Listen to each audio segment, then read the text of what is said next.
mighty messengers will speak.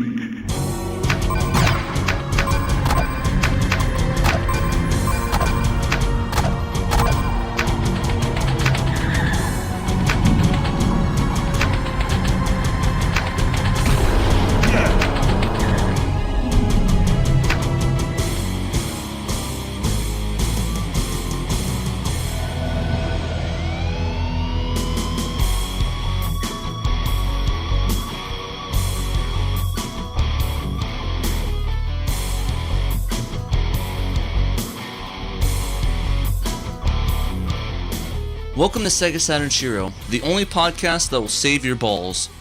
I'm Patrick, and today's Shiros are Ben, Dave, Nick, Peter, and myself.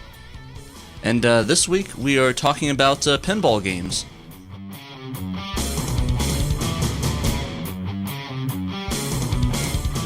Alright, so before we begin, let's do some personal updates. So I guess starting with me, I've been pretty busy with a lot of the Shiro show with Dave. We've been doing a lot of production, writing stuff, writing articles, and of course playing some pinball games. But it's been going pretty good. I'm trying to think. I sent my Saturn for a recap, so that's going to be interesting to get that back, and hopefully I won't have any audio buzzing or any other issues, because I think that was the big issue on my Saturn for the one I was using for capture, that there's a lot of buzzing and artifacts, but my other US Saturn was fine. I'm kind of excited to get that back, and hopefully it'll get rid of that buzzing issue. But besides that, that's about it. What about you, Dave? Yeah, same. Shiro show kind of started as just us doing our standard, like Friday streams, and Pat would always be like a wingman, and then we were just like shooting this idea around, like, okay, what if we make this actually into something, so I don't know, there were no like concrete plans. It just kind of grew from nothing, or just a standard stream, into like this show, I guess, and I'm really glad, because it's been a lot of fun just writing the articles. Like Pat said, he's been super busy this last week writing articles. We've had Nick contribute a few articles as well. Peter's been doing his regular Best of Saturn plugs that we've been getting in there and talking about some underappreciated Saturn games, and just spending a lot of time focusing on news that's been occurring in the scene, in the community, and doing the show has been really rewarding. And then aside from that, I've just been really kind of getting into more magazine collecting. As a huge history buff, I love collecting game magazines, especially ones that focus on the 95 to 97 period of time where the Saturn was a viable console on the market. And I recently picked up a large stack of Sega Visions from a guy locally for $15. And I think each one of these issues is worth $15, but I got the whole stack for $15, so that was rad. And so how many of them went into the shredder? Let's see. The one about 32X. No, I'm just kidding. There is an entire issue about it was play 32-bit on your Genesis now, And I was looking at the amount of months between the 32X issue and the Saturn issue. I was like, oh my God, I feel so bad for those people who bought a 32X, at least back in the day. I mean, now I don't feel bad, because 32X it still has some fun games, and if you get into it now, it's in hindsight. But back then, man, it must have felt terrible to be one of those people. I thought you were going to say I don't feel bad now. They were asking for it at that point. I'm like, dang, Dave with that hard truths. I think 32X can be fun to collect for now, but in hindsight, and we know what the good games are to focus on for the console. It doesn't have that many, but it's back in the day, that must have been soul crushing, to find out, oh yeah, they're just going to dump it and bring out the next thing, so. But yeah, I've bagged and boarded all these magazines, and that scratched an OCD itch. And so yeah, magazine collecting has just been what I've been up to, aside from the Shiro show. That's me. Yeah, I actually forgot about bringing my stuff up, but the collecting stuff of now you mention it. But I also got a Dreamcast banner that was for the rental game. So it's like the rent before you buy thing with Sonic on it. Oh, the standee, yeah. Oh no, it wasn't a standee. It was a huge banner. It's like a 12 like a 6 foot by 6 foot banner. It's like this huge banner. Didn't you just share a new acquisition, like a Dreamcast standee as well? Yeah, I also got the Phantasy Star Online standee. I picked up I'm as jealous. well. I'm jealous of that. Yeah, it was pretty affordable. It was only like about I think the guy wanted 140 or something like that, or something. Not too bad. Well, in standee terms, like the one standee Sure. I have, the Power Stone, I've been offered like 1,200 for that. So I'm glad he didn't ask for that much because I wouldn't have paid it. Yeah. But yeah, Wow. it was funny though because I saw him post the banner up, another guy, and he was asking like for 1,200 or something crazy. And it's like, I love it, but I don't think I'd ever be able to pay for that. But he was like, you know what, I overcharged for this, and to be honest, I definitely overvalued it, and he like went less than half the price for it. So like half of that and probably half of that. So it was like $300-400, but it was worth it with a giant banner. I need to clean it up though; it's a bit messy, but I'll probably get that done and I'll hang it on my wall in front of me. But yeah, besides that, that's it. That's my last update. So, what about you, Nick? What have you been up to in the world of Panda Nick Man? Yeah. Oh man, Stuff. Panda Nickium or Panda Man. I didn't come up with the nickname Panda Man, so I don't know who originated it, but it wasn't me. But finished the Parodius review. That was the first review I've done in the series on a canceled Saturn game. Planned for Yeah, a I North just American watched that release. this morning. That was Yeah. so good. I watched it thank you. twice. I'm gonna watch it again on the TV. I was watching it while I was nice. folding laundry, but man, damn, Nick, that video was so good. I'm glad Yeah. I'm glad you guys liked it. I'm gonna watch it again in my tub when I'm taking a nice tub. So You got your little It's a good back viewer. candles.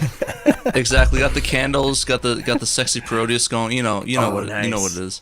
I do. But, yeah, that's what's up. Yeah. But I actually was gonna leave a comment on that because I actually forgot. Like I forgot to submit it, but I'll just tell you it here. But Sure. I think one of the reasons, I guess spoilers, one of the reasons why it was canceled, at least in my opinion, is I think it was too anime. I think Sega and a lot of companies always like had this notation that anime equals bad, because really all the anime games or the anime style games were like re-Americanized, like Guardian Heroes. The Shining Force, all the Shining Force games, like Gunstar Heroes, all Americanized, and I think maybe that was too anime for them to release. Yeah, there's a a multitude of possible reasons, and that certainly could be one of them.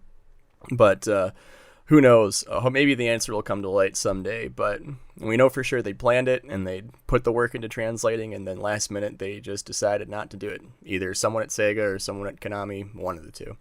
So working on a review of Corpse Killer now, and that's next on the list of games that actually did get released in the United States. And I don't like to confirm interviews until they've been shot and in the can, but I am reaching out to several people for it. And even if I don't get anybody, the PC version of Corpse Killer has a ton of behind-the-scenes interviews that were shot like at the time they made the film, or made the game, I should say. So there's a ton of source material to sift through, and I'm pretty excited for that. I gotcha. And that's one with the fake Jamaican guy, right? Yeah, the fake Jamaican guy. He is in fact an American actor, not from Jamaica, and all his behind the scenes tapes, he's talking in an American accent. So it's definitely him hamming it up. I think the hair he has is a wig in the game. Dang, that's a big disappointment. I know. So it's gonna be good. Welcome to hell, sucker. That's all I can say about it. Collecting wise, like I don't collect much, but I did get a friend to buy his Saturn. Bulk Slash sold him on the Saturn. He needs to replace the disk drive though, so he unfortunately got a Saturn with the disk drive that doesn't like booting fake games. So that sounds like a good opportunity for a mode. It does, yes. Or He a doesn't want to. Fenrir. He doesn't want to spend that kind of money on it yet. So he says eventually he'll probably get a satiator once he's saved up for it. But he wants that disk drive though, right? he wants to keep that disk drive. He wants to be able to run some games. I gave him an official copy of Twin Bee Deluxe Pack to satiate him. No pun intended. To satiate him. Gotcha. Until he gets a better disk drive. That's it with me. All right. What about you, Peter? What have you been up to in the land of Peter? To be honest, not too much, just because life is just horribly busy these days, so not a lot of gaming from me. But there is a couple things I want to share, and number one is I actually ended up picking up 2 new transcoders. So I've actually had a transcoder for probably a decade. Reason I picked it up is it allows me to, grab RGB signals from the Saturn and then just pump them into my TVs. And it's a fantastic picture quality.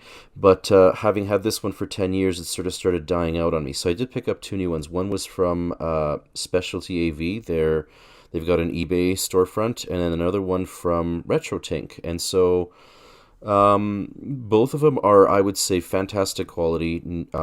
It'd be difficult for me to pick one over the other. The one advantage that I would give to RetroTink would be that there's outputs red, green, blue, as well as the 2 audio left and right signals.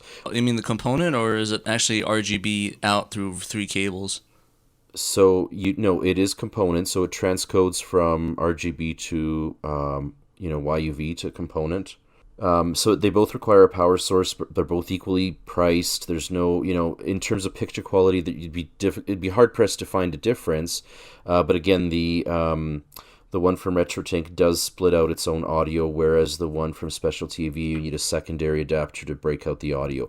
Now, I happen to have one, so it was no extra cost to me, but something to consider for anyone who's looking to pick one up. And just a quick note on that, so I still, I don't use an OSSC or a FrameMeister or anything like that. I still am able to pump an analog signal right into my flat screen TV, and so therefore there's no lag anytime there's a resolution change or anything like that. There's 0 blackouts, there's no lag at all in input or whatever, so it's fantastic. And so now I've got 2 different brands of working transcoders, and I absolutely love them. So that's the main thing really with me. And then the other thing I want to mention real quick is last cast I mentioned that I was playing Revolutionary Girl Utena. So I'm continuing to sort of make my way through that, but it felt kind of shallow there for a bit. So what I ended up doing is I ended up investing some time, and I started watching the anime.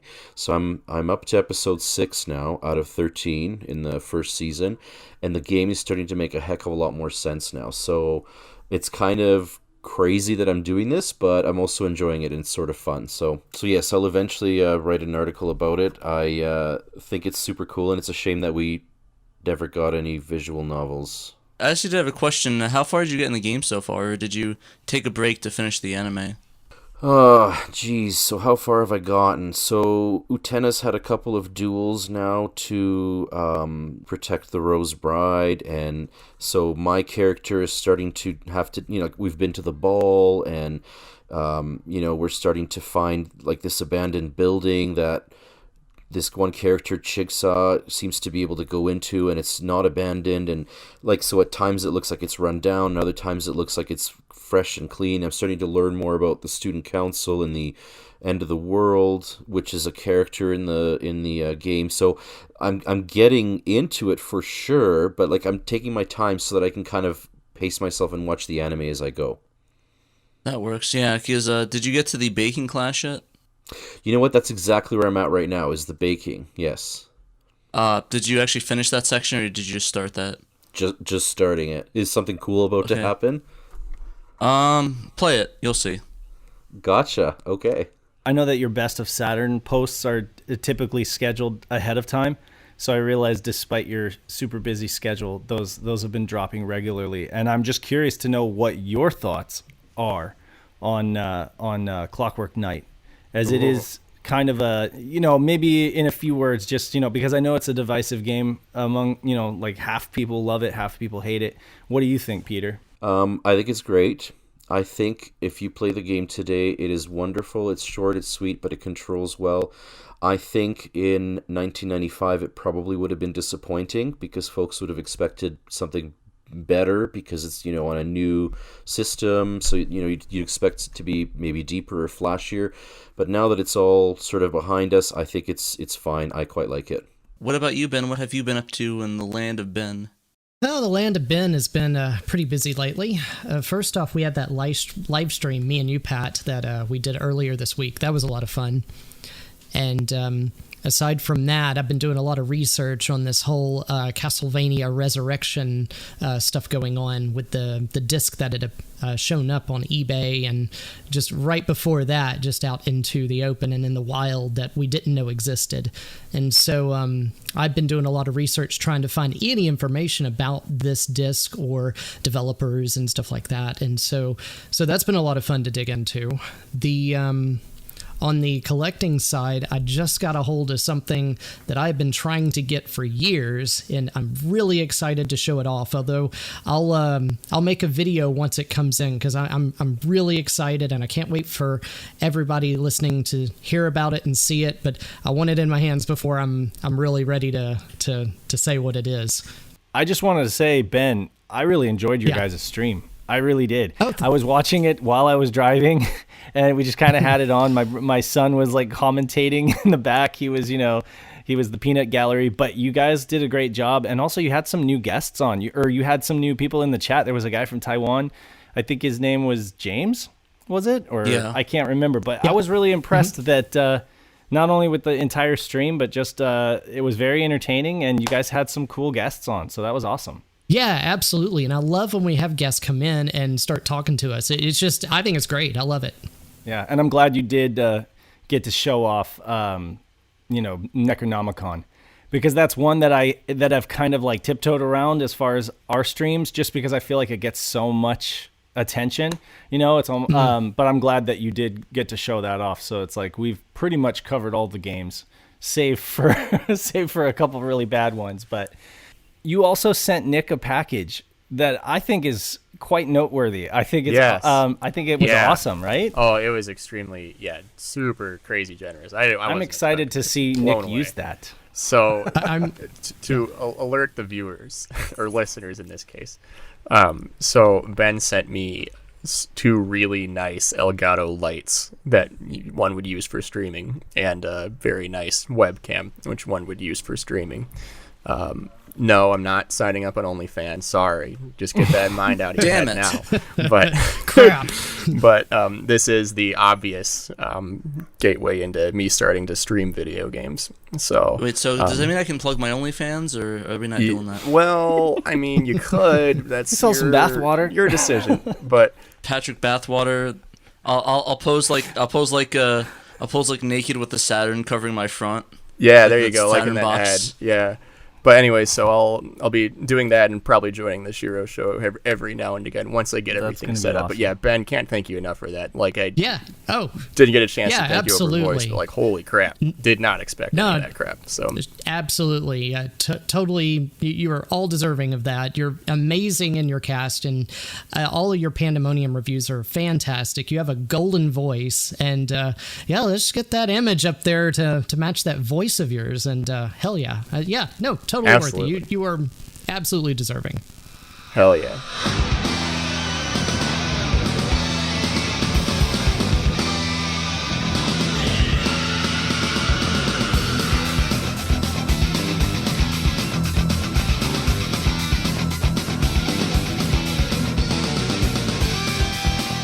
So moving into the pinball games, I put a list in our chat here.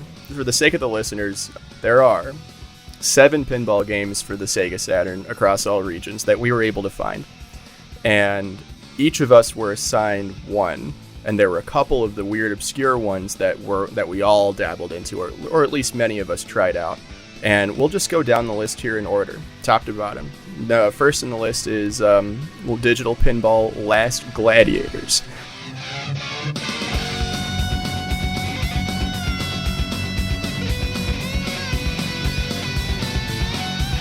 So tell us about it, Dave. What do you think? I think it's excellent. I think that for the money, and it's still a relatively cheap, in quotations, game that can be had. Well, it can literally be had cheap if you get the Japanese version, and if you get the U.S. version, it's still pretty reasonable for a long box game. It's one of those games that just a few years ago would show up when you're scrolling cheap eBay listings, and next to like Off-World Interceptor and stuff like that, Yeah. And people might just think because it's cheap that it's bad, but actually no, it's dynamite. The original Last Gladiators by Kaze was good enough as it was. And then they went ahead and remade it with the Necronomicon engine as a promotion for Necronomicon. And it even had a playable level in it. I only discovered after I streamed that it had a playable demo of Necronomicon included in the V.97, which was version 0.97, which was released in 1997. Nice. Just leading up to Necronomicon's release, and I imagine that releasing a game as a promotion for another game would have been something that they'd have done in Japan. It probably wouldn't fly here in America, but I mean, I just love the fact that they're like, we're going to promote this new game by releasing a redone game, you know? I really enjoyed these two games. I don't know, because it kind of felt more like an expansion pack to me, where it's like here's Last Gladiator and here's Necronomicon, which is a little bit advanced and it has more boards.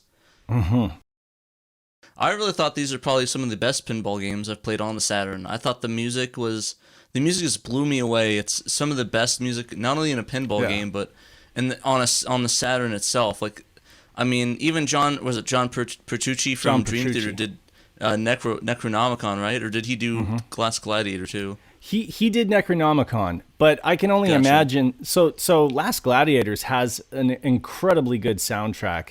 It with does. Blazing guitars. It really does channel the whole Dream Theater kind of aesthetic or sound aesthetic. And I can only imagine that they probably showed that to John Petrucci and said, here's what we did. You could make it this much better. And that's how they probably got him to sign on and be like, hell yeah, I'll do a pinball game. He just friggin' ran with it. Like, did not look back. Even if Necronomicon is, people say it's the pinball game to get for the Saturn if you're going to get a pinball game, and I wouldn't necessarily argue with that. It is more expensive because it's so damn good, and I don't want people to think that by getting the Last Gladiators you're really compromising that much, because the original Last Gladiators is great. V97, which seems to be incredibly rare, the very limited promotional release in Japan, it does seem to be rare. It does seem to be expensive if you do find a copy, but you might be able to find like a disc-only copy or something. The thing is, it has a better frame rate, and it just feels that much quicker, when you're playing it. I did them back-to-back on the stream, and it's like Pat and I were having a great time with Last Gladiators, and then we were like, okay, let's just try this other one. And it was like, wow, all of a sudden the frame rate's faster, and the ball just is like hopping around just so slick. It immediately feels just more responsive and a little quicker. So yes, it's better. Yes, Necronomicon is better, but it's not that much better, and I still think that Last Gladiators is an incredible pinball game. I think Last Gladiators is definitely like the lesser digital pinball game, but it's still perfectly good. I had one issue playing it today where my ball got stuck and I couldn't get it unstuck. I tilted and I had to reset.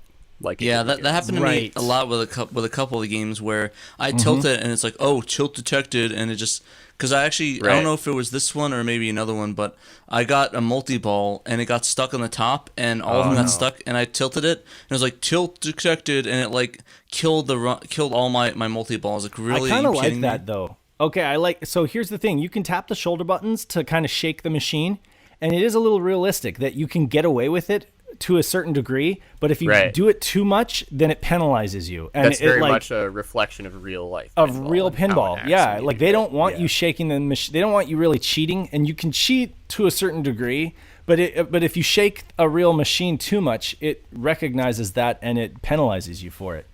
Yeah, so I just meant like realistic. Just like for fixing things is the issue though. Yeah, I agree with that, yeah. And I think Last Gladiators, at least for me, that I had the most issues with balls getting stuck in that game. But it's still perfect. Like, it's a great pinball game for Saturn. But I do have to ask, what was your guys' favorite board? Personally, mine was the night one. That one is my favorite one. I love the theme. I love the music. I love the cool effects and stuff. That was like my favorite one. What about you guys? Yeah, the night one is cool. You're talking about the roses? Yeah, the Night of the Roses or whatever. Yeah, that's the one that we really focused on the most during the stream, and I did like that one. But I think personally, I do, and this is just my own opinion. I like the Gladiator themed one, like the de facto, the first one that it dumps you into is like the Gladiator table, and I kind of like that. I would say that it's kind of like the most exemplary, I guess, of the game. and it seems like the one that's the most polished, like that they worked on the most. I did notice the ball sticking thing that does happen sometimes, and I didn't notice it as much on V97, which really leads me to believe that it's like they took all the art assets and everything like that and applied Necronomicon engine to V97, and so it's like a souped up version of that game. So if anybody can get V97, the Japanese release, do it, because not only is it a rare, nice little thing to add to your collection, but it does seem like it's the definitive version of the game.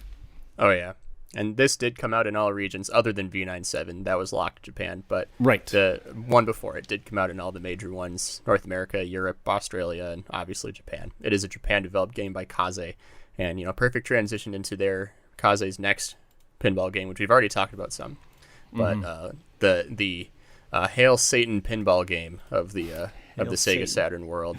Man, this one's so good. All right, like it gets talked about a lot, but for very good reason. Digital Pinball Necronomicon is just something else. It's insane. Locked to Japan. That came out in 1996, November of that year. Wait, that was locked to Japan? They did not release it in other regions. That was Japan. Weird. Necronomicon was. Last Gladiators came out in all regions, but not Necronomicon is it only available in Japan Saturn game. Mighty unfortunate. Yeah, I actually wanted to bring up the cutscene too. I forgot on Last Gladiator, the opening cutscene where they showed the behind the scenes, the musicians, the cool videos for that. Oh, that was pretty cool. I like that. That's pretty sick. The legend is true. I can see the city made of stone.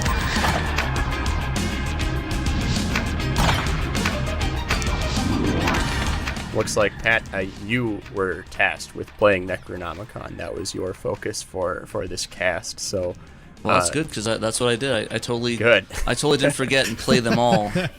Right. So man. good. Tell us about your impressions. So my impressions are the music was insanely good. Like right from the title screen, I was blown away. The music was rocking. John Petrucci showed his stuff and why he is the best of all time, the GOAT.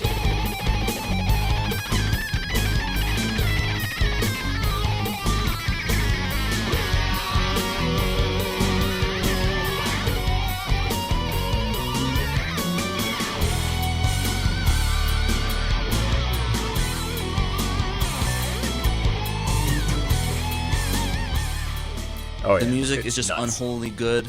That cutscene, as cheesy as it was pretty good. That guy with the friggin' tablet doing the friggin' Necronomicon stuff, the H.P. Lovecraft looking stuff. But I thought overall it was it felt more like an expansion pack than an actual new game.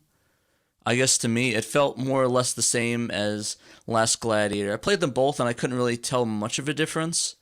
I don't know if maybe that was just me. If I played them a lot more and like compared apples to oranges or apples to apples, I probably could have figured what the differences are, but it's felt very similar. I don't know if anybody else felt that same way.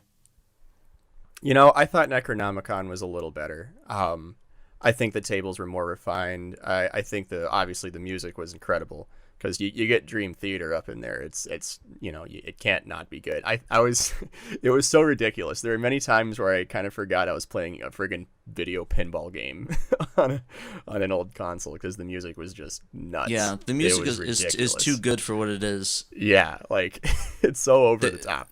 It's like that one meme where it's like this is for video games, like Beethoven playing all this amazing music.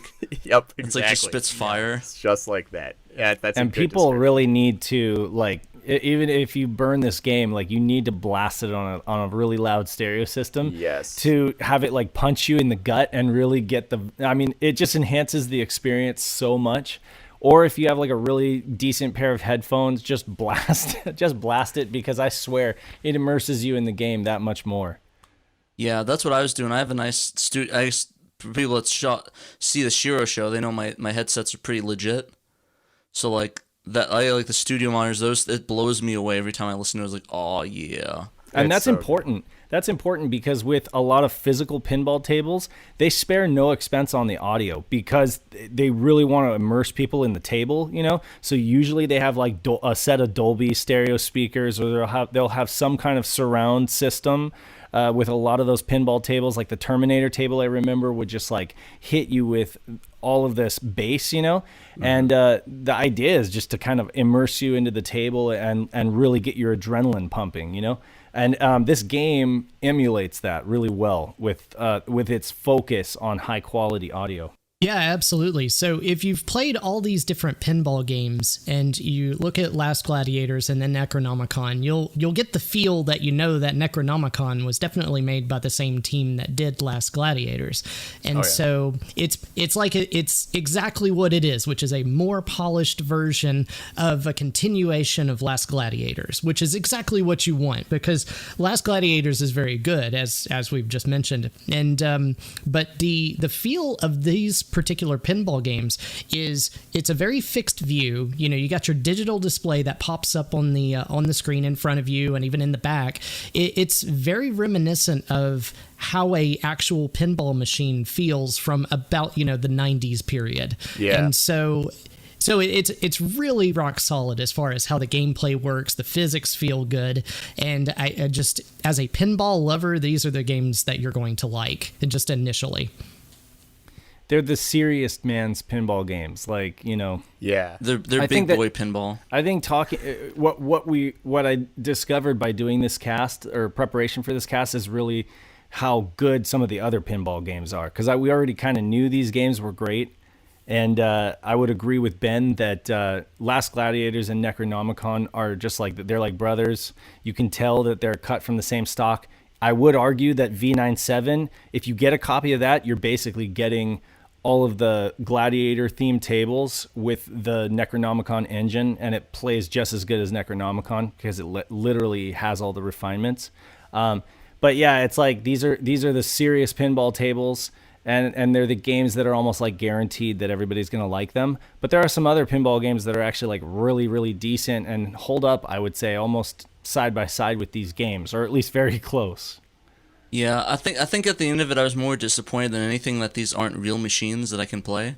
Right, same. I'll always have the sound ringing in my brain of the 8 balls or so in my multi-ball thing just like bouncing back and forth off the table while John Petrucci is just friggin' shredding it and screaming in the background. Like, hey, it's something else.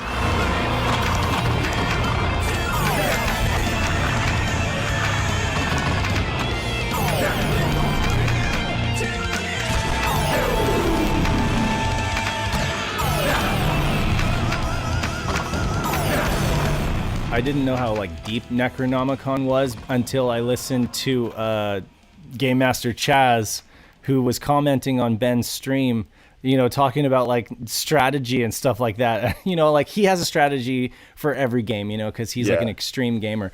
But yeah, no, he's gotten real deep with Necronomicon and Last Gladiator, and he was just like saying, you know, telling me things I had no idea with this game. Overall, I really enjoyed both of them a lot, especially Last Gladiator. I kind of preferred a little bit more than Necronomicon, but Necronomicon still had rockin' music, but it's really hard. It's like an inch away from each other, but I kind of overall kind of preferred Last Gladiator in my opinion. Right on. But yeah, did we want to move on to True Pinball or True something else if you didn't really care for this game too much? Ben, you were assigned True Pinball, you unlucky bastard. I know. Okay, so I got to remember which one this one was. This one is, I believe, the one that had the floaty ping pong dynamics and the ball that just kind of didn't feel quite right, if I remember. Is this correct? I believe so. Yes, that's an accurate description. It was actually by Dice, which I thought was interesting. Welcome to main menu. Please choose desired function. All right, so this game, what was interesting about it is when you fire it up, you think it's going to be really good. It looks pretty clean. It looks like it's going to be really neat, seeing things going all over the screen. This one looks like kind of your early 2000s pinball machine at the arcades. Okay, so all right, cool. We got ramps, we got everything, we got a lot of lights. Let's hit the ball and we go. The problem is the instant you hit that ball, you notice something slightly off. It feels a little floaty, like almost kind of like you're hitting almost like a ping pong ball, and then the ball just keeps disappearing into the stage, and so it's hard to keep track of where you're at because how the screen is shifting a little bit. And so there was a lot of times where if it had just stayed back on the screen and I could actually keep track of where this ball was going, at least where it was not hidden, but the hidden parts where it just kind of goes away from you and rolls off into the background, then you're like, oh crap, where's the ball gonna jump out? You almost have to just continuously hit the flippers just so you can catch it, just in case it kind of goes around the side and just whips out on you. So that would be my major complaints about this pinball game. And but as far as aesthetically, it looks really neat. I mean, it was a very colorful game and really interesting to look at. But when it didn't have that polish that Last Gladiators or Necronomicon had. That's a very generous criticism. Yeah. Yeah, I think my issues with it is that I thought it was okay. The boards were kind of not great. Like I think the worst one probably is the Babe map. Yeah, it was bad. Yeah, that was terrible. Yeah, like that was like the car horn effects. The music was just awful compared to anything. Like that was the worst music, and I wasn't a big fan of the pre-rendered look, the pre-rendered graphics on it. It felt just fake compared to stuff like Last Gladiator and Necronomicon. They sucked me into it, feeling like, oh, this is like a real machine that's in front of you. Versus this one, it's like, oh, this feels like my Windows Hyper Pinball or the Windows Pinball machine thing. It just feels fake. Oh yeah. Like it's not even trying, and it's like it's not even the Saturn's fault, because if Last Gladiator and like Necronomicon could make it feel like a real machine, then what is True Pinball's excuse? It's more like true garbage, if you ask me. What's funny is y'all mention the audio as being crap, and while you get into Last Gladiators and Necronomicon, and it's just thumping and you just love that audio, I honestly don't remember the audio from this game, which means it's completely forgettable. And so memorably bad. I will always remember the Norse singing with reggae music on the Vikings table. That, like, I had to turn my game off 10 seconds in. I haven't gone back to the Vikings table because I can't stand it.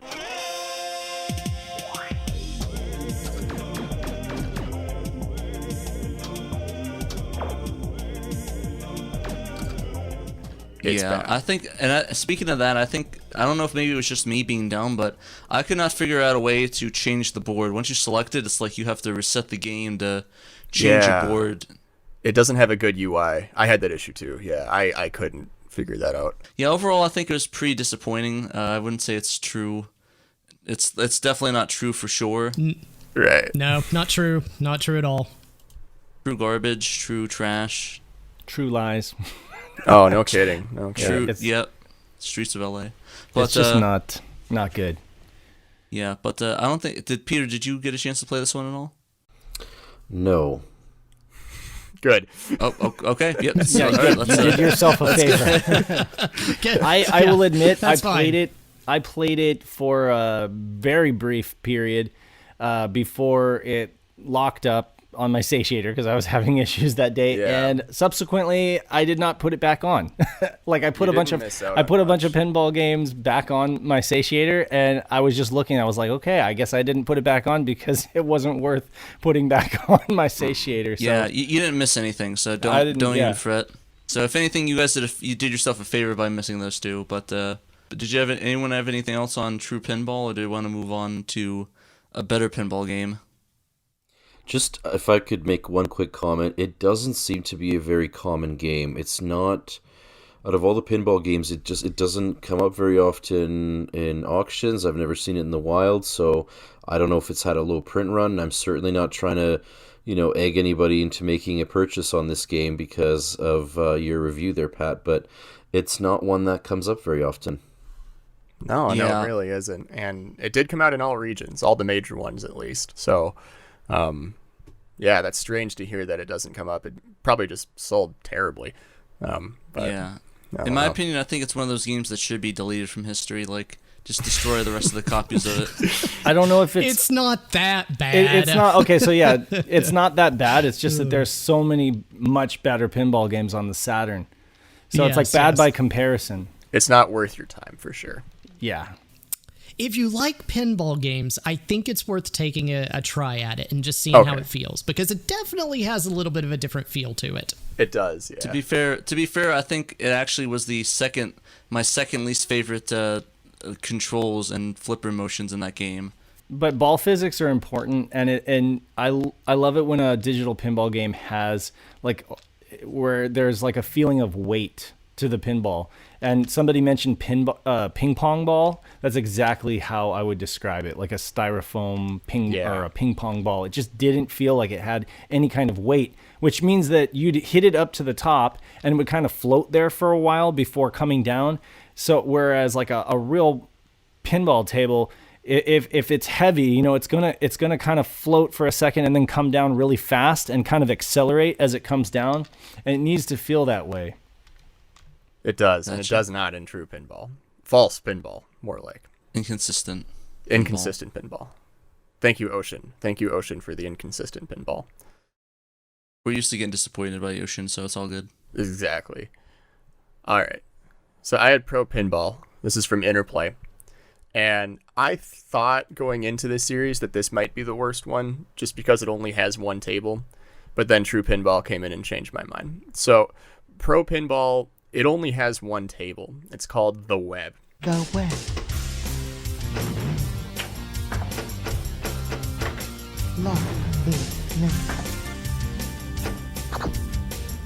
Some kind of like slightly cartoony-ish cyberpunk thing. No Keanu Reeves, just some weird looking chick with giant claws for nails.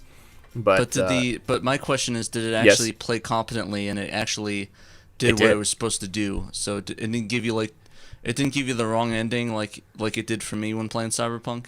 Right, it does not give you the wrong ending, and it does run well. The frame rate stays consistent, and your graphics card doesn't melt when you play it. Fair enough. You don't need a 3080. Right. If you have a 3060, you'll be fine. Right. So, gotcha. Looking at the back of the box, you'll see there's a quote from a man named Rick Setta, a supposed 5-time world pinball champion, and he says, "The ultimate and most realistic computer pinball game I've ever played." And I think realistic is definitely what they were going for here. If you've ever seen like a real pinball machine in person at someone's house and you like switch it on, you see all the lights go back and forth and everything in the machine's kind of waking up for the first time. The game does that when you start up Pro Pinball. Like you see the table in front of you, see the lights going back and forth, you hear like clicks and stuff as it's turning on. It's very much like a pinball emulator, if that's a good way to describe it. It's trying its hardest to be as realistic as it can possibly be, while still respecting the fact that you're not really going to see a whole lot of what's going on in the upper half of the screen, which a lot of these pinball games kind of go back and forth on. I think with Digital Pinball, Necronomicon, and Last Gladiators, they respected the lack of your ability to see the upper half of the table and didn't put a ton of stuff on there. Pro Pinball is probably put like the maximum amount of stuff in the upper half of the table that it could possibly put up there without it getting frustrating or too cluttered or too difficult for you to see what's going on. And I do like that. Like I love the single view pinball like this, where it's like your POV point of view. Exactly. It's like you're standing there in front of it. Yeah. Exactly, and that's sort of what I like about pinball games, and why it's some other games in the pinball series, the games we did, were not as appealing to me, because I guess in my criteria it's important to, 1, be realistic, like point of view, 2, be a fun experience, have cool gimmicks and cool like themes, and this one really did. I think one of the coolest actually gimmicks that I liked about it was the video mode itself, where you actually play on the video screen.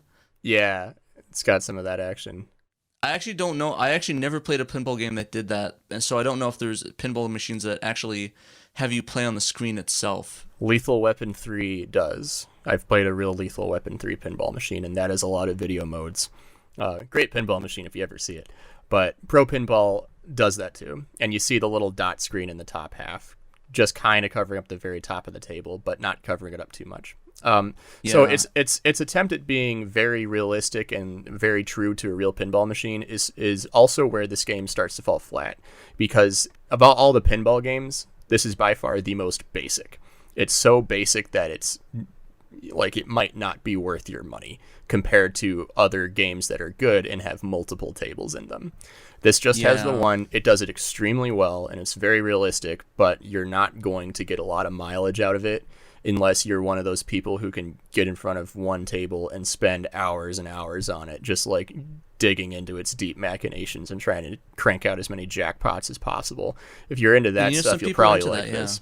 Yeah, I just right. didn't find the web itself, the table, that compelling. You know, Exactly. I would, Yep. I can understand if this was like Pro Pinball recreates a famous pinball table, you know, in digital form, that it would be like an instant buy for me. But like the web it's kind of a no-name table, and it doesn't really do anything that like that wows me, to be honest with you. I'm like Necronomicon has a definite personality.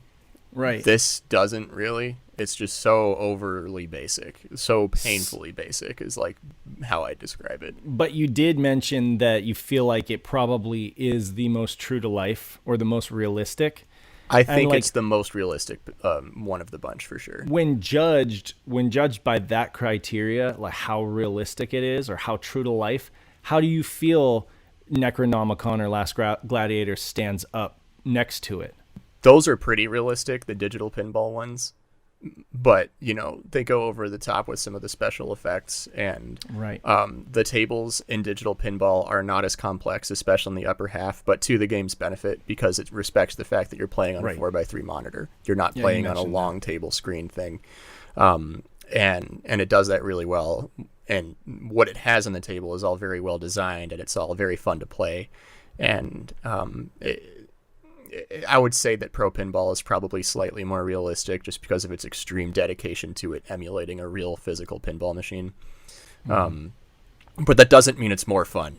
That does not mean it's more fun. No. I think the issue I had with that is it was so realistic and I enjoyed it so much that I actually wanted to go out and play a actual pinball machine. Yeah. Like I haven't played one in about 2 years because they're, of course, because of the global thing going on.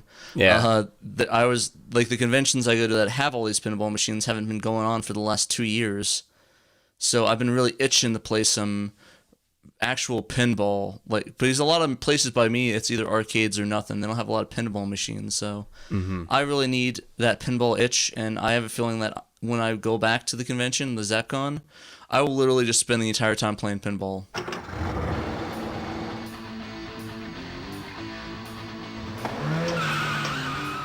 Peter, you had Hyper 3D Pinball. How was it? You know what? In a word, excellent. And I know that we're not all going to share that opinion, so I'm just going to kind of give you an overview of my experience with it. So, Hyper 3D Pinball did come out everywhere, although in Europe it was called Tilt. So, for our listeners across the pond, this is Tilt we're talking about. So, Hyper 3D Pinball.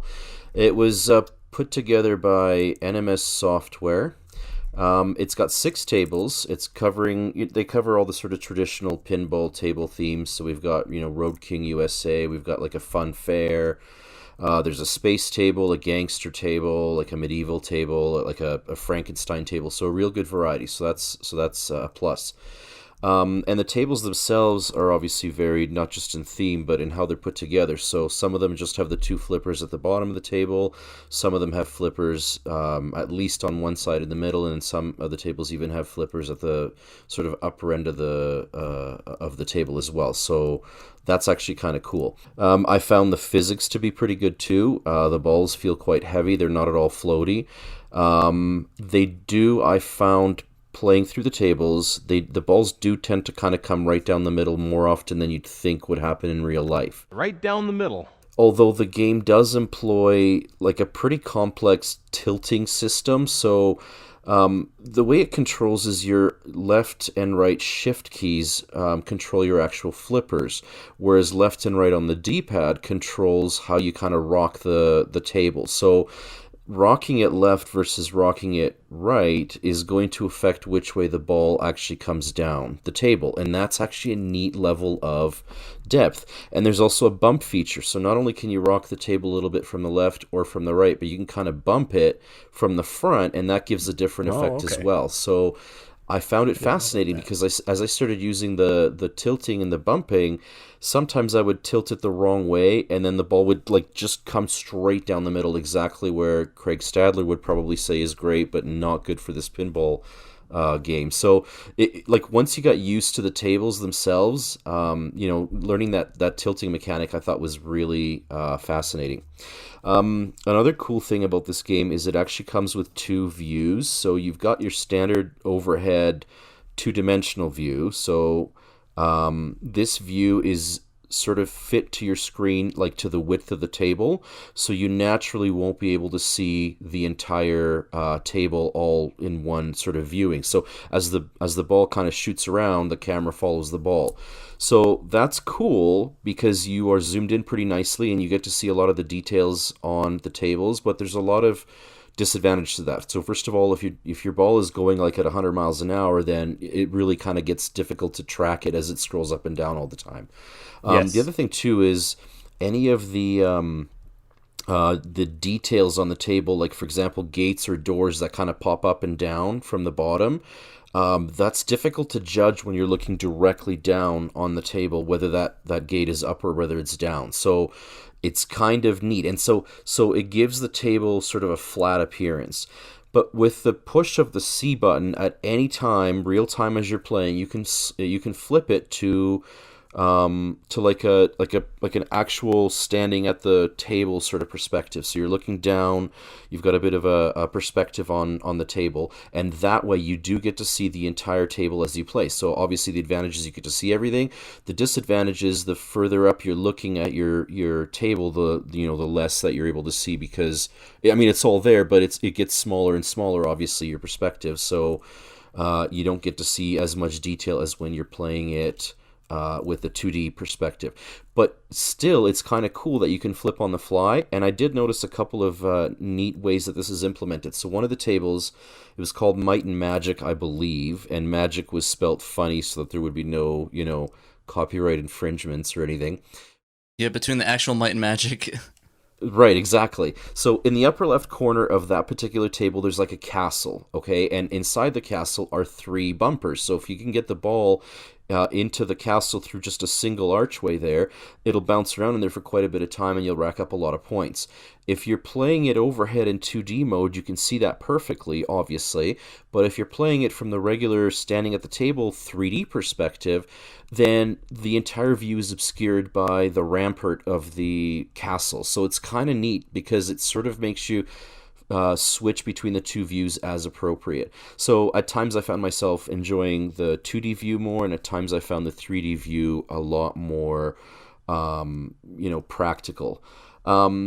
And just one other thing to mention about the switching of the views, if you ever happen to trigger a multi-ball session or situation, then the game automatically switches to the 3D view because you need to see the whole table.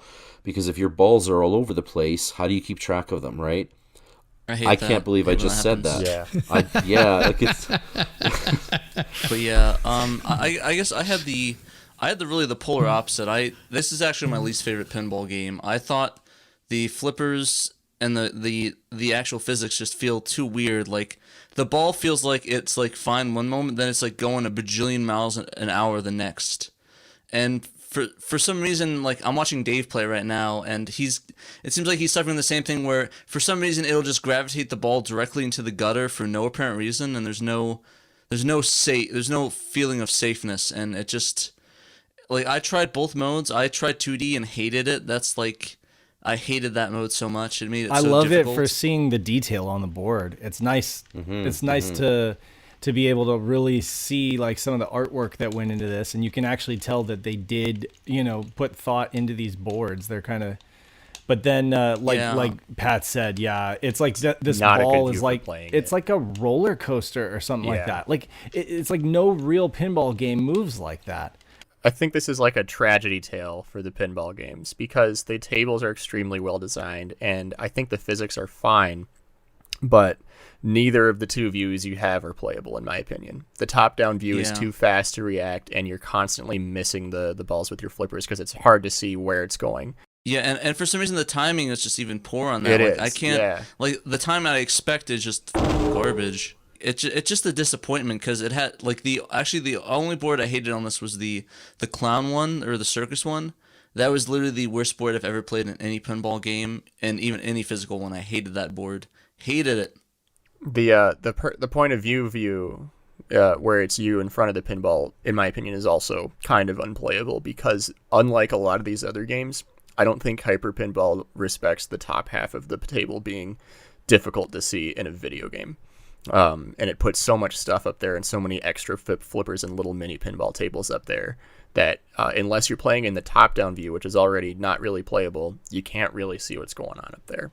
It does have like 1, 2, 3, or 4 player modes, though. That's cool. That is kinda nice. And I think I do think the tables here are really well designed, though. Like if these were in real life, like I'd be all about playing them. I think this is kind of the line of where if you were to rank all the pinball games, this would be like the bridge between good and bad. I would say this is the worst one. See, and I loved it. You know, I thought, like, just behind the two Kaze efforts, I thought this was a very, very close second behind the digital pinball games. You had mentioned, Dave, the 4 players, so I did try that out, and it can be up to 4 players, and it is just passing the controller down. It isn't that you need 4 separate controllers or anything like that. Mm-hmm. You know, this game of all games made me think, geez, wouldn't it have been cool if all of the pinball games had Tate mode? Like, how brilliant would that have been? That would have been awesome. I am shocked that none of them do. At least to my knowledge, I don't think any of them do. That would have been such an obvious, like, yes, do this, please thing. Like, it would have fit perfectly. You'd be able to see more of the table. How come they didn't do that? I want to turn my TV sideways for pinball, but the game just... Probably irresponsibility. I don't think there's any games in the West that actually had that, or at least had a disclaimer, because I know... I think there's a PlayStation shoot 'em up, I remember. It's like a warning saying, do not turn your TV without your parents' permission or something like that. Well, some of the, like Galactic Attack on the Saturn, the American release does let you play with your TV sideways. It does have a Tate mode. Some of them do, but not all. Well, I just want to say, so positives are that you can change the controller configuration so that now so that you can actually fire the flippers with the left D-pad and the B button, and then that makes it so that your R and L triggers become your tilt. Okay. So that was what I was going to say, is that I hated the default for the shoulder buttons because... I mean, it's easily changed, though, so I don't strike that against the game. It's just they decided to go with the shoulder bumpers as the flippers, and I can kind of see... I mean, other games have done that before, so it's not like, unique to them. And then the other thing is it does have these little mini games that happen up on the digital dot matrix screen. Like there was I'm playing the monster mash or whatever. It's like the Frankenstein table, and there was a little a mini game of avoiding the ghosts. So you're like on a minecart ride, and you're trying to like basically flip over from left, middle, or right to avoid the ghosts and rack up a higher score. So I think little touches like that are great. But there is this thing that happens to the ball when it comes. So first of all, Pat mentioned the like erratic kind of almost like roller coastery kind of ball physics. It's way too fast, first of all, and then second of all, when the ball comes down and makes contact with the flipper, sometimes it almost gets sticky. Like it almost you'll hit it and it'll like come right back down. Like it's almost like the collision. The coating on the collision made it so that it's almost like sticks to the flippers a little bit. It's really weird. It doesn't happen all the time, but when it does, it's like super annoying. So that's a negative, But yeah, art-wise, I think that this game has a lot going for it. Do you know there's also, if you trigger certain events or situations on any of the tables, like for example, a ball lock, you get like the game pauses for a good 4 or 5 seconds and it loads in a full motion video animation. and it's this animation of your ball going down, a certain tube or whatever, and then depending on the table you're in, your ball locks, and it looks really cool. The video quality is actually super awesome, and it looks super slick, but it absolutely just kills any momentum or continuity while you're playing. So in your options, though, you can turn animations off, and that's what that is. It turns off those special FMV animations, and you can only trigger them if you do like a ball lock or whatever. And I'm sure in 1996 when this game came out, those were just mind-blowing, but I turned them off fairly quickly because it takes 5 seconds to load in, and that pause just kind of kills everything. You know what I mean? Like, it just wrecks your momentum. So they're in there, but if this was a movie and you were the director, you would cut these scenes right away, and you would probably include them in your cut content because they're great on their own, but they just don't quite fit in. So, and just an overall impression for me, so obviously I've made my point that I like the game very much. I think it's great. However, I guess just to add to that, I would say that it feels as if this was a game where the programmers really tried to make a very realistic simulation. They wanted to make it look really good. They wanted to, and largely I think they succeeded. I'm not going to say it's the best pinball game because I don't think it is, but I think largely they did a good job. The tables are colorful. There's a lot of content, and I do think it's quality content as well.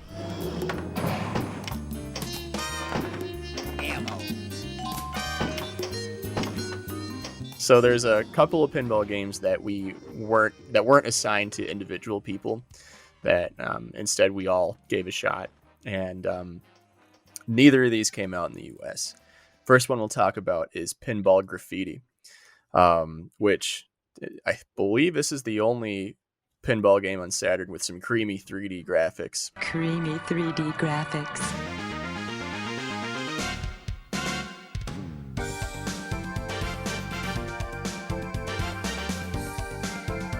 We got use of polygons all over the pinball table, and the camera just goes all over the place. It's nuts, and it even has a plot.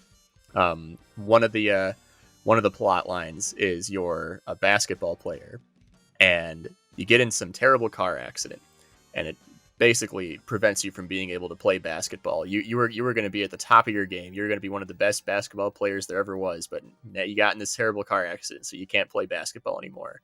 And so the story mode has you playing a basketball-themed pinball machine because you're instead going to live out your glory days being a pinball champion. It's kind of funny that this has plot, and it's like there's an actual story mode with like little mini games and dialogue things that you can follow along with. If you play the Japanese version, it's not nearly accessible, but if you're not into the story mode, you can just play the regular pinball tables too. I had a lot of fun with this one though, and I actually thought it was quite good. It's probably the most simplistic in terms of like the tables themselves, but I think it does what it does extremely well. And the basketball one in particular, I found very fun and addicting, and a lot of the sound effects sounded like basketball, and it was actually fun. What did you guys think of it?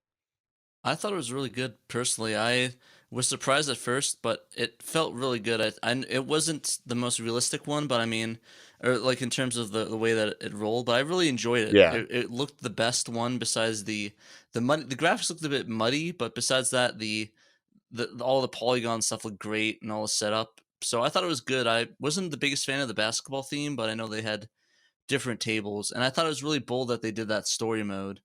I thought that's kind of cool, and it's kind of unique for a pinball game to do something of that nature. Right, Because exactly. usually it's just You don't like see that. play pinball. I was a huge fan of the basketball table. I Same. liked it a lot. And this is by Pack-In Video, which would become Victor Interactive Software. They did a bunch of games, like a ton, a crap ton of games before they even worked on like games for the Saturn. But they did Wangan Dead Heat, which is a game that comes to mind. It's a fun one that I've imported. And then they also did Wangan Dead Heat Real Arrange. And this game, and then like subsequent games after they became Victor Interactive. So another game that these guys developed was Dungeon Master Nexus on the Saturn. They also published Steep Slope Sliders, even though Cave developed that one. They actually published it. They did the Falcom Classics collection. They did a ton of PlayStation games. If we're looking at PlayStation games, it looks like they did a ton of those. But yeah, I really like this game. I really like what what Nick refers to as creamy 3D graphics. Creamy 3D graphics. We're talking Saturn's, quirky, 2D sprites as 3D graphic, perspective corrected 3D graphics. It just has that kind of, I love it. I really do. I love how they do the ball cam, and how they, there are actually different video modes that you can select. There's one that's like super dynamic and it just like follows the ball. It's almost unplayable, but I'm sure. Oh, yeah, geez. but it really shows off those creamy 3D graphics of this benchmark of engineering excellence. Sega Saturn, the benchmark of engineering excellence. Yeah, overall, I thought it was pretty good. No, this is the one that I didn't get a chance to play. So, yeah, but it looks amazing. I like how it does the ball cam, and like you say, the creamy graphics are right on the nail. I'd recommend this one for its fun factor. It's not realistic, but it is very fun. I had a great time playing this. So yeah, I think the basketball table is like the only like really good one. I don't like the clown one, and the card one's fine, but the basketball one, I'm not into basketball. It's just the pinball table for it was very good. I like the clown. I like the clown table in that it emphasizes the juggling aspect. Right. The table is basically mirrored, so both sides are just like a mirror of each other, and and it has ramps on the top so that you can basically juggle the ball from one flipper to the other. And that's kind of the point. And when you do that and you get the hang of it, that's where you really rack up points on that table. But I like that. And I like how the basketball one where the basketball table kind of does like a tip off, for the ball launch. It just really leans into the whole, aesthetic and the whole like theme of it, It plays up its basketball theme very well.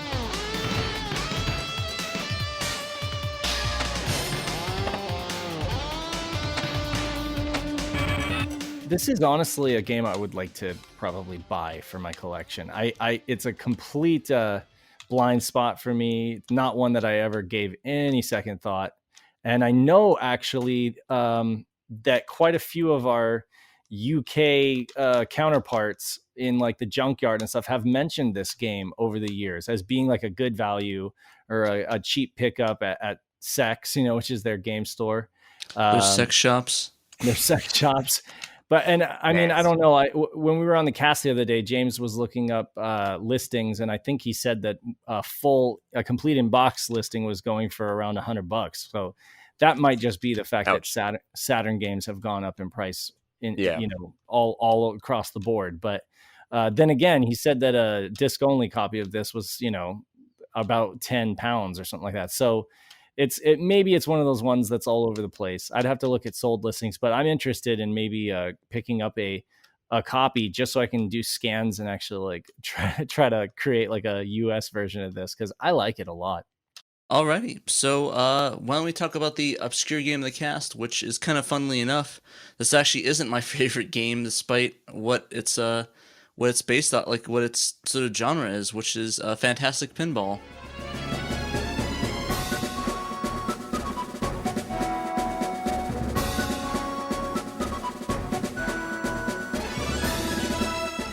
So this one was interesting. It was a really weird Japanese game. I'd never really heard of it before. I think Dave was the first one that showed it to me, and it's very anime-esque. It's like it kind of gives you the vibe of Devil's Crush and the other games like that on the TurboGrafx. Very anime-esque. It's basically just a fun. It's not really like a realistic or like sort of a hardcore pinball game. It's more like a fun anime what if board pinball game. So basically you pick like a character, like I guess it's like an RPG, and you pick one of the characters and you shoot the ball, and it has 3 different levels. It has like a heaven, it has a purgatory area, and then it has hell below that with some good suck.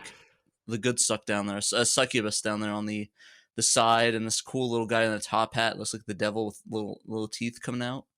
But yeah, surprisingly enough, I didn't really like it as much as I imagine it would be compared to these other pinball games. But what did you guys think of it? I think, it reminded me a lot of Pokemon Pinball. I did like the 3-tiered table bit quite a bit, and I thought it had a lot of fun mini games. Like sometimes your ball goes somewhere, and then a loading screen appears, and then you're playing your pinball table turns into a soccer field, and there's like some demon guy who's the goalie, and you got to get the ball past him. He's got little mummies as his defenders, and it's like stuff like that. And then one thing I noticed, there in the middle tier pinball table, there's a little dinosaur that can eat your ball, and that'll actually kill you. You'll lose a ball if the dinosaur eats it. And there's a lot of stuff like that. There was one thing where, like, at the top there was like a floating table in like the heaven tier where it was like 5, like, you know, those like Russian doll things dancing around with like a Choaniki sprite dancing in the middle of it, and you had to like hit them all with your pinball. Like, there's a lot of stuff like that. It's really crazy out there. Kind of like, you know, if you're into Parodius, you will be likely into Fantastic Pinball. Similar type of funny stuff. Fantastic Parodius.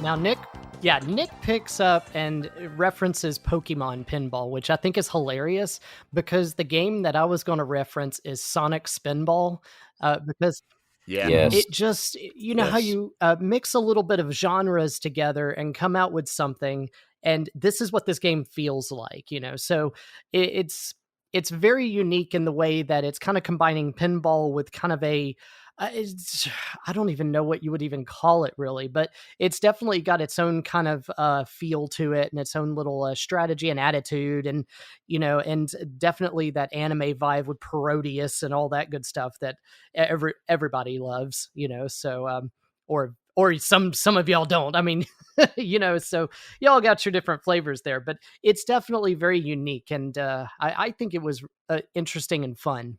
I liked it too. Yeah, totally agree with that. Well, okay, so for those of you who got into it and played it, like, did you really notice a significant difference on the character select?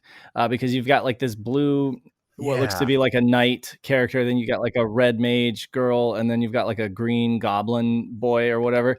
And I tried seeing if there was a difference, and I could not find a difference between the 3 playable characters. I actually noticed that I played a lot better with the green guy. Like I Same. think it's like different ball effects. But yeah, the green guy I played better as. The other 2 I was kind of the same as, but it seems like the green guy has like some ability to make, I guess, the ball at least harder or something like that, or a lot more tough. So he's a turtle, and I guess he has like a shell or something like that. That's what I'm seeing right now. So yeah, whereas the other ones, I as well do better with the green guy, and it does say in the description text like 1 to 5. Like, I don't know. There are numbers associated with like when you choose the blue guy, it says like 3.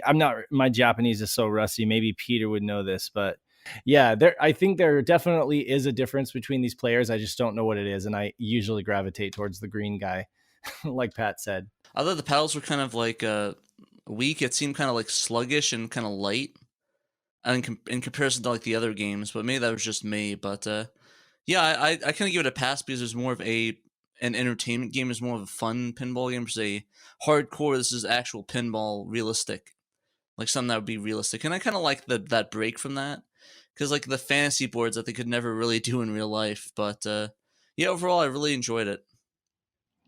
One thing that's really weird is when you get up into the heaven area, there's like it blows your ball around. I'm sorry, but there's like it's really windy and it blows your ball all over the place. Kind of hard to control, but it's an interesting interesting mechanic. Yeah. There is it might not be safe for work because of, like you said, the succubus, and every time you how do I say this delicately? Yeah, so you can jiggle some things here and there. her breasticles, right? Her breasticles do jiggle anytime the ball hits her. Jeez. Yeah, it's one of those games. It's like Nick was saying with Parodius. It's gonna satisfy those people. It's gonna satiate them, you mean? It's gonna satiate those people. And you know who I'm talking about.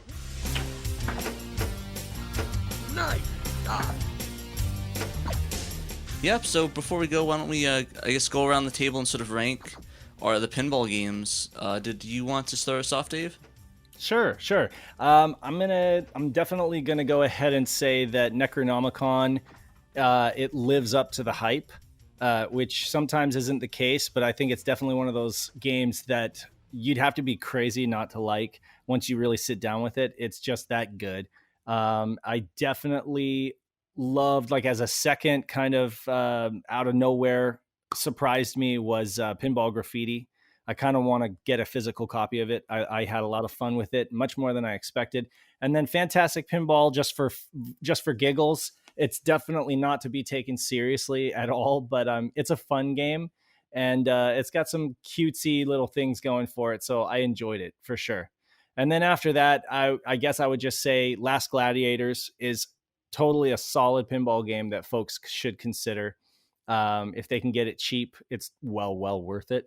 Otherwise, just burn it anyway because it's totally good. And then after that, I'm going to say Pro Pinball the Web, and then Hyper 3D Pinball, and then lastly True Pinball, which was just a true pile. Yeah. What about you, Ben? Okay, so my order of the pinball games, my favorite was absolutely Necronomicon. And behind that, I like the same developer, Last Gladiators. And then going on, I would rank them probably around Pro Pinball with the web. It's only one stage, and I always felt like there was, it'd be interesting if they came out with more tables and all that. But Pro Pinball in that position. Then I would say moving over to Fantastic Pinball with all the artsiness and the Good Omens vibes. And then Graffiti Pinball would obviously be on that chart, but I didn't get a chance to play that, so we're not even going to put that one on there. And the Real Pinball would be the one that I would say last, even though I did still enjoy that one. It's just not quite up to par to the rest of them. All right, sounds good. All right. I guess in my opinion, the top ranking is the tie between Last Gladiator and Necronomicon.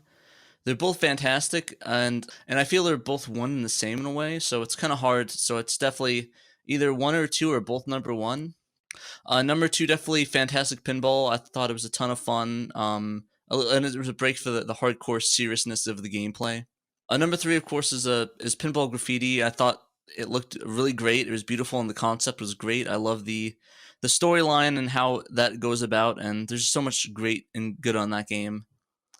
And I guess the lower tier, Pro Pinball, still thought it was quite nice. Not as good as the other ones, but it's still pretty solid. A little lackluster in some ways, but it's not too bad. And then of course, I guess a two-way tie of hell between True Pinball and Hyper 3D Pinball. They're just not that good. I didn't enjoy either one of them for the most part. So either, if I had to pick the least favorite, definitely probably Hyper 3D Pinball.